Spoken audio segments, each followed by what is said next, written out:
Bonjour. Bonjour à tous les frères et sœurs dans le monde entier. En Yeshua Mashiach, notre Seigneur Jésus-Christ, je me présente le frère et sœur de l'île de la Réunion. Nous sommes le samedi du mois de novembre. Et bonjour à toutes les nouvelles personnes qui se connecteront à la chaîne. Et nous allons parler sur le livre de Juges dans 1 Juge chapitre 4.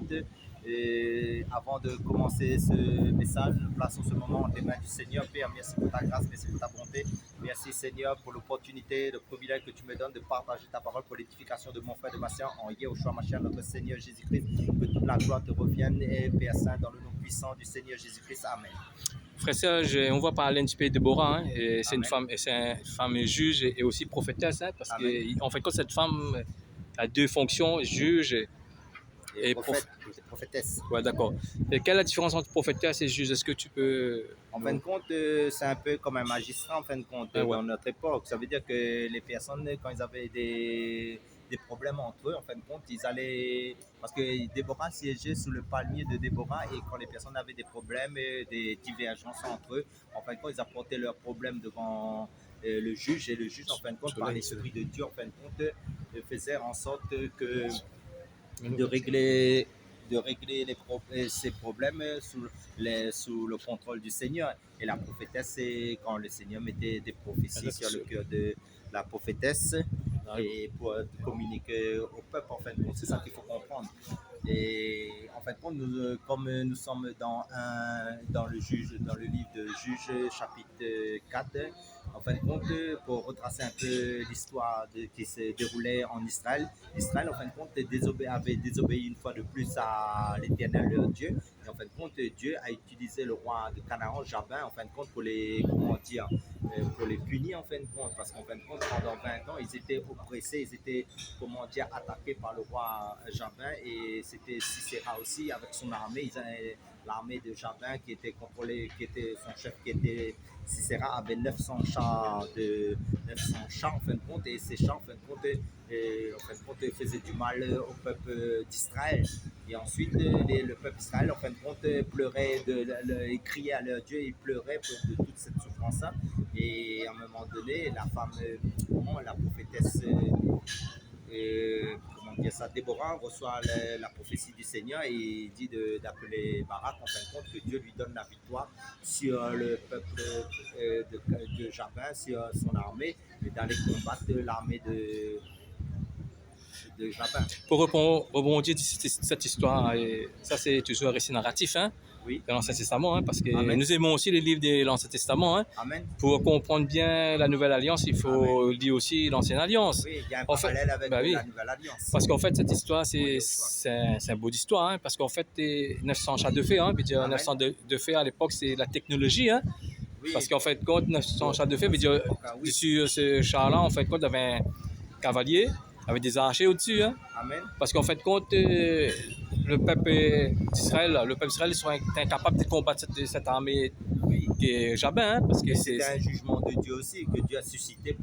Parce que comme le peuple d'Israël connaissait leur Dieu, mais ils désobéissaient, ils faisaient n'importe quoi, ils étaient dans l'idolâtrie, ils désobéissaient au commandement de Dieu, à sa parole. Mais Dieu a suscité le roi de Canaan parmi eux, et en fin de compte c'était Jabin, et Jabin faisait intervenir son chef de l'armée, son équipe en fin de compte avec ses chars pour punir, pour corriger, pour juger le peuple d'Israël, pour les faire comprendre qu'en fin de compte c'était le jugement de Dieu. En fin de compte, comme tu as dit, hein, il a reçu une révélation. En fin de compte, il a fait appeler Barak. Hein. Amen. Barak, c'est un chef militaire aussi. Hein, oui, parce que là, on parle parce qu'il y a deux générales. Hein, le général et Barak. Après, il y a Sisera. Hein, c'est des chefs militaires. Hein. Oui. Dans l'époque, c'est des chefs militaires puissants. Oui, oui. Mais en fait, compte, là, on voit qu'après Déborah, Barak il va appeler les tribus d'Israël. On voit que c'est simplement deux tribus qui sont venues. Hein. Oui, en Estalie, parce que Dieu avait choisi 10 000 hommes en fin de compte avec Barak pour aller combattre l'armée de Jabin qui était commandée par Sisera. Et en fait, Dieu a donné la victoire au peuple d'Israël parce que c'était dans le torrent de Kissou. Pour revenir dessus, en fait, quand on voit que la prophétesse Déborah a donné le feu vert Oui, c'était le feu vert Barak, À Barak, et Barak mais n'est pas c'était voulu. sous l'ordre de l'Éternel, en Oui, fait. parce qu'il n'est pas voulu aller seul, hein, parce que Oui, Barak, c'est quelqu'un qui avait un... Bon, on ne va pas dire qu'il est peureux, hein, on va dire que mais c'est un homme qui avait... foi. Sa foi n'était pas grand comme Déborah, hein, Oui. il voulait une autorité spirituelle auprès de lui Oui, pour s'appuyer avoir dessus. courage. Oui, parce qu'il manquait un peu de courage aussi, parce qu'en fin de compte, pour être sûr que c'est l'Éternel qui a parlé à la prophétesse Barak, non Déborah, et Barak voulait qu'elle l'accompagne, mais maintenant, le Seigneur dit, ben, la gloire sera donnée à une femme, non pas à un homme, en fin de compte, si tu veux que là, je vienne avec toi. Mais maintenant, en fin de compte, il a eu la victoire par la grâce de Dieu, parce qu'il allait avoir la victoire, et ça a confirmé, et il a vaincu l'armée de Sisera. Pour revenir à cette histoire, en fait, c'est un récit narratif. En fait, quand on voit que Déborah n'est pas parti tout seul, hein, et on voit qu'il a pris un homme hein, pour aller, hein, pour combattre. Hein, on voit qu'il connaît sa position. Hein. On voit que nous, par exemple, les prophétesses d'aujourd'hui, ils ont toute l'autorité, ils comprennent. Amen. Et en fin de compte, pour revenir à nos jours par rapport à cette histoire, et après je finirai le récit narratif, en fin de compte, ça veut dire que quand Dieu t'appelle dans ton appel, mais si, par exemple, je te donne un exemple, si tu es appelé pour aller faire un travail spécifique, toi seul, mais demande pas l'aide de ton frère, de ta soeur, en fin de compte. Parce que Dieu, si tu n'as pas mis sur ton cœur le frère, la soeur pour t'accompagner, ça veut dire que en croyant que c'est toi que Dieu va utiliser, mais ça peut être l'autre frère en fin de compte. C'est pour ça qu'il faut faire très attention dans nos collaborations, dans nos choix, parce que ça peut bloquer ou sinon ça peut aussi faire en sorte que la gloire, ça veut dire que la personne aussi, il participe à ce que en fin de compte, ce n'était pas prévu. Rappelez-vous l'histoire d'Abraham. Abraham, Dieu lui dit de sortir du pays de Canaan. Qu'est-ce qu'il amène? Il amène son père et il amène son neveu Lot. Et imagine, ben, en fin de compte, le père est mort sur le chemin là-bas, en cours de route, et Dieu, en fait, il y avait une querelle avec son neveu, comment dire, Lot, et s'est séparé par rapport aux bergers qui sont close. Mais à un moment donné, Dieu, quand il s'est séparé, en fait, Dieu lui dit de monter sur la montagne. Et là, en fin de compte, Dieu lui montre toute la bénédiction que sa descendance aura. Mais tant que les personnes étaient avec lui, il n'a pas montré, en fin de compte. C'est ça qu'il faut comprendre. Parce que Déborah, en fait, il y a d'autres prophètes avant Déborah aussi. On voit qu'il y a la sœur de Moïse et Myriam. Oui, après, dans le livre de Rois aussi. Hein.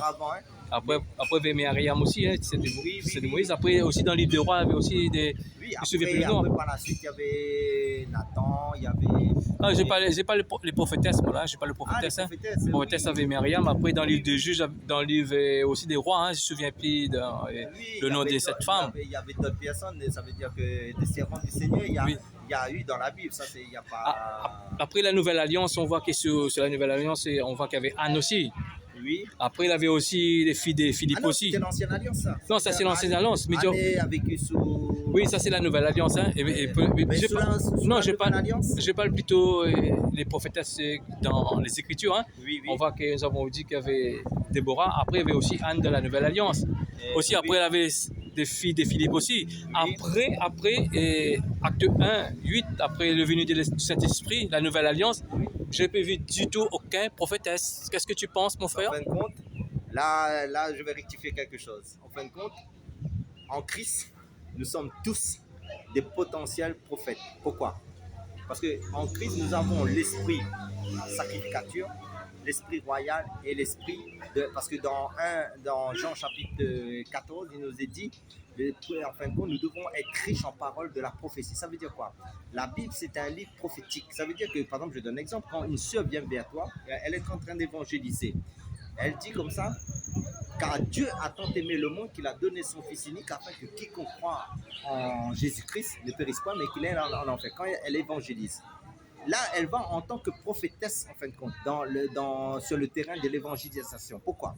Parce que les âmes qui l'ont accepté au jour où ils seront dans le ciel, ils vont se rappeler qu'il y avait une prophétesse sous la nouvelle alliance qui leur a donné une prophétie pour le salut de leur âme.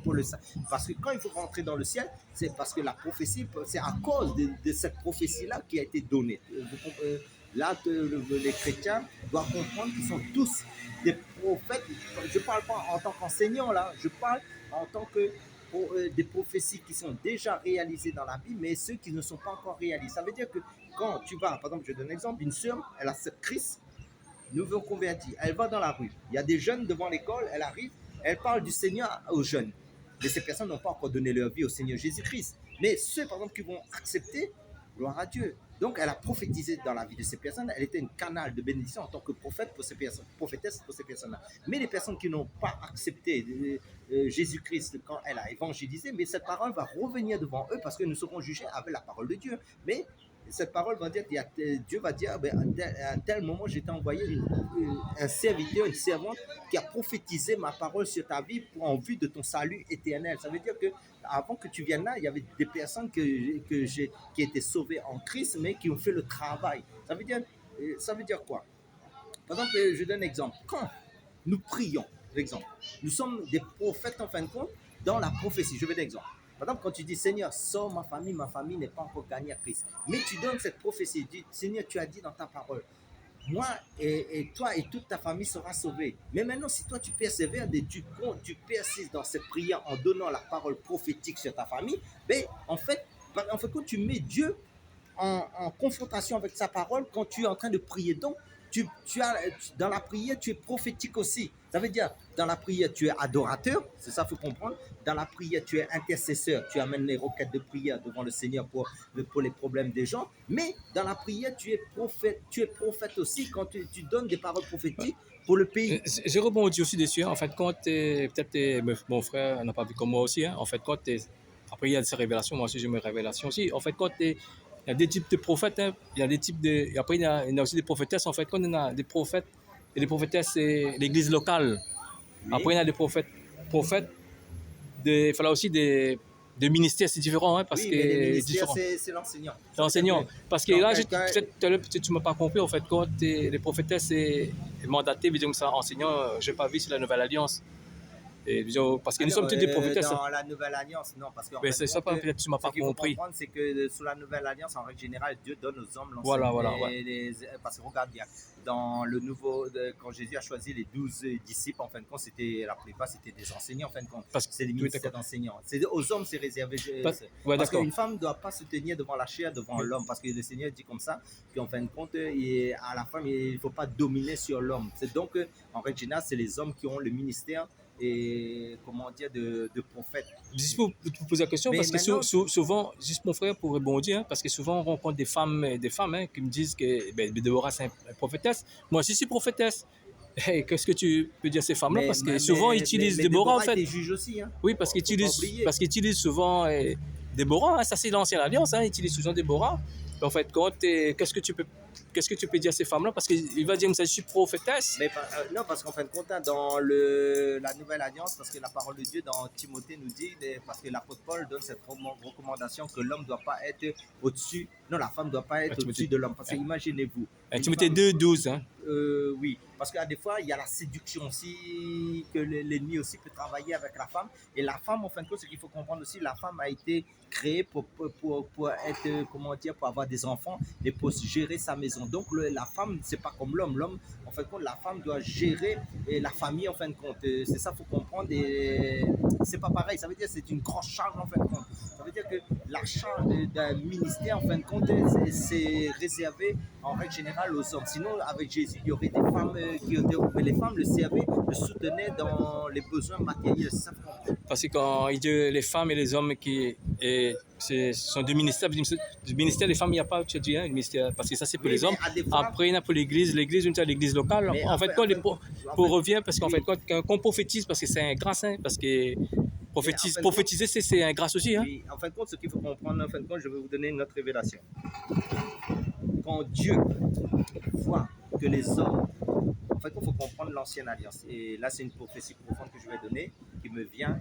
En fin de compte, quand Dieu donne une femme le rôle de prophète, c'est que les hommes... Prophétesse, ça veut dire que les hommes ont abandonné leur poste.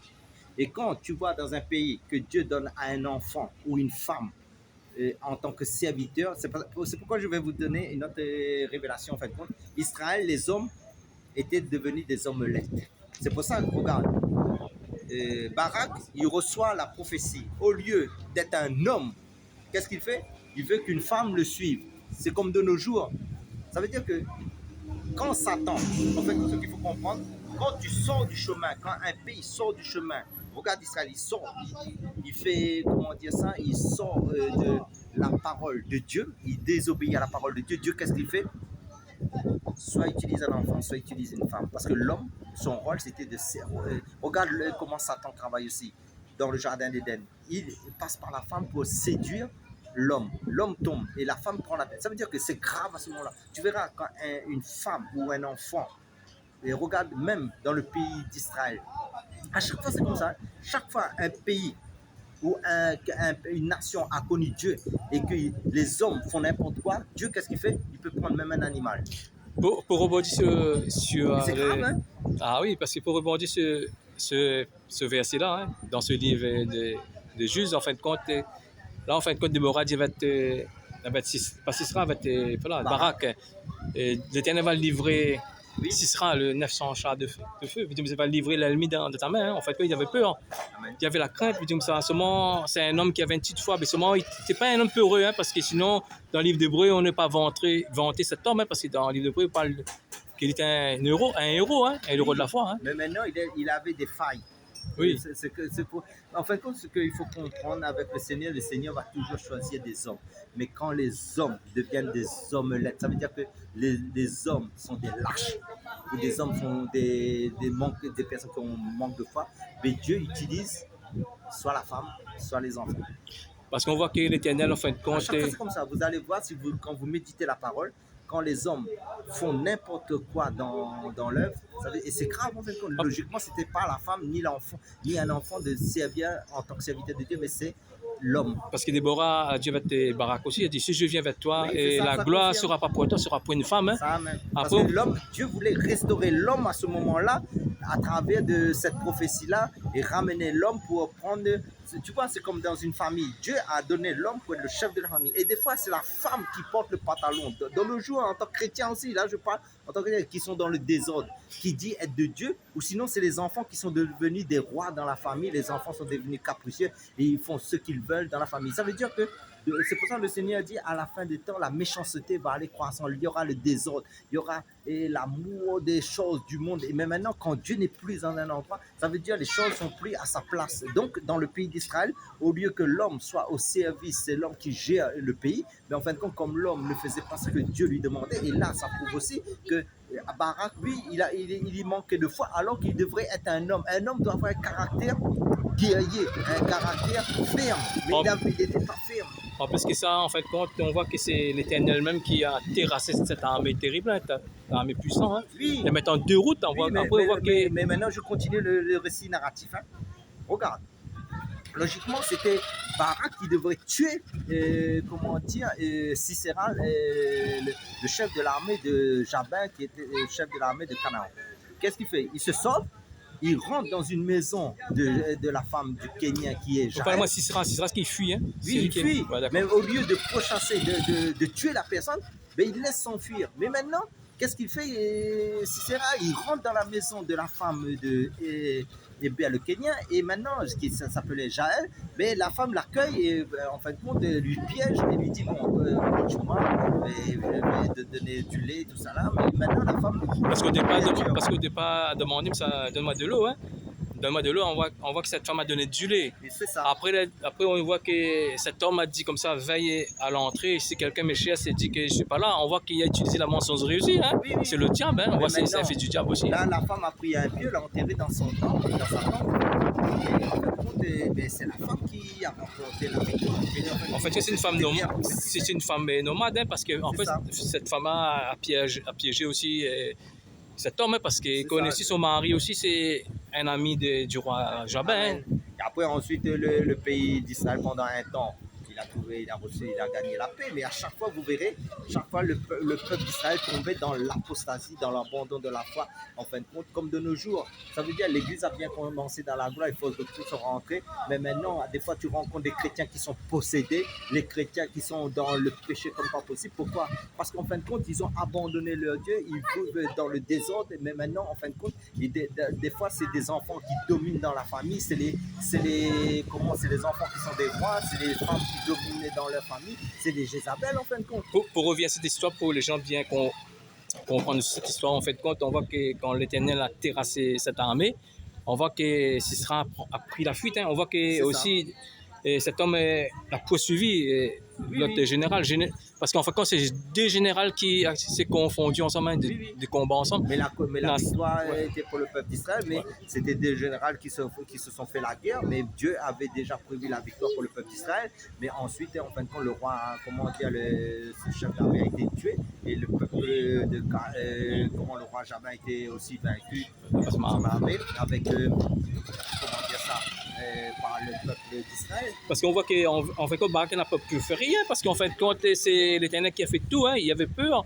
En fin de compte, que c'est Azaël a fait tout le travail. Oui, mais, il avait dit, mais le Seigneur avait prophétisé, il a dit, mais comme il a voulu que Déborah vienne avec lui, et Déborah avait dit aussi, il a dit, mais la victoire sera donnée à une femme. Et là, vous voyez qu'en fin de compte, au lieu les récompenses que Dieu veut te donner soient pour toi, mais la récompense c'est pour les autres. Et comme nous aujourd'hui, dans la vie chrétienne, des fois, nous collaborons avec des personnes, il ne faut pas collaborer. Et quand nous remportons des victoires, mais c'est tel frère ou telle sœur qui a reçu cette récompense alors que c'était pour toi. Donc le but c'est quoi? Il faut marcher selon les règles du Seigneur, avoir la foi et ne pas collaborer avec n'importe qui. Pour les chrétiens, c'est ça. Hein. En fait, quand on est chrétien, il y a des chrétiens qui ont des grands foi. Hein. Après, il y a aussi des chrétiens qui, la foi, sont un peu faibles. Mais en fait, compte, la foi, on se travaille. Hein. Après, on grandit avec la foi. Hein.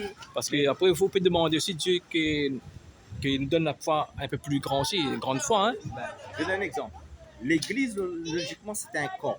Et maintenant, regarde dans les assemblées, si nous regardons un peu de nos jours.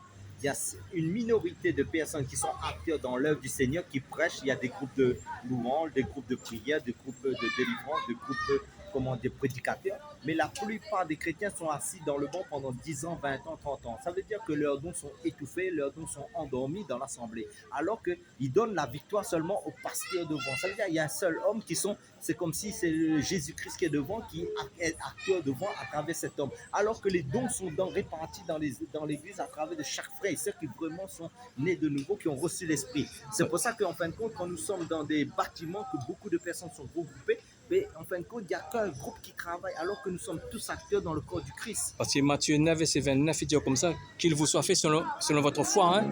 Parce qu'en fin de compte, Barak, pour revenir à Barak, c'est un héros dans l'hébreu. Quand on regarde, c'est partie des hommes des héros. C'est un héros parce que là, en fin de compte, Dieu voulait relever le peuple d'Israël. Parce que le peuple d'Israël, pendant 20 ans, était martyrisé, était persécuté, était en fin de compte persécuté par le roi Jabin, par Sisera, tout ça, avec les 900 de chars parce qu'ils étaient bien équipés, eux. Mais maintenant, c'est Dieu qui a donné la victoire. Et maintenant, comme il est parti aussi, parce qu'il s'est appuyé aussi sur la prophétesse Déborah, ben, en fin de compte, on parle de la foi de Barak aussi, oui, c'est normal. Parce qu'il y a eu la victoire. Parce qu'en fait, quand on a un grand foi, après on a aussi une petite foi. Oui. Après, il dit comme ça, après Jésus dit aussi, parce que si nous avons une petite foi, c'est suffisant aussi. Hein.